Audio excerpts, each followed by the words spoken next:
My name's Becca LaPole, and I'm on the board of directors for the Northern Colorado Wildlife Center.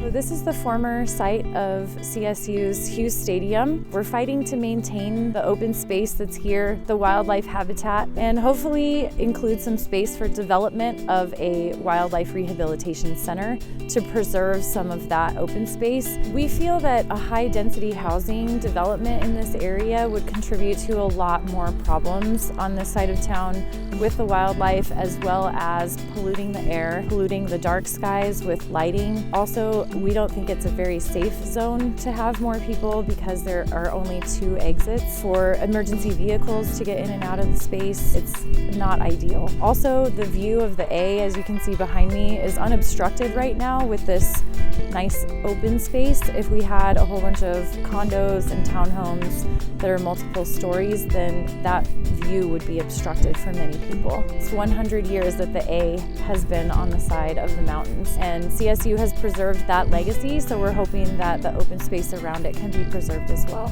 When people come to visit Fort Collins and they come to this side of town and they see this beauty, it makes them really appreciate what we have here. It sets Fort Collins apart.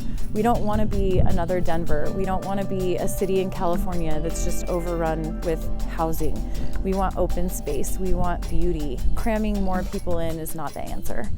This is a migratory area for wildlife, so they'll be coming through this area several times throughout the year to get up into the foothills where they typically like to live, and sometimes coming down into this area to graze for food, and we would like to preserve it for the wildlife. We feel that having a wildlife rehabilitation center built in this space would be a great compromise for the community. We have so many kind-hearted folks in Fort Collins who want to help wildlife. Right now they're having to drive them all the way to the closest rehabilitation center in Lyons or try to care for them themselves, which can expose them to zoonotic diseases and introduce those into the community. Having a space where they could come and be taken care of by licensed wildlife rehabilitators would be much better than having a citizen taking care of them. We know that CSU wants to develop part of this land.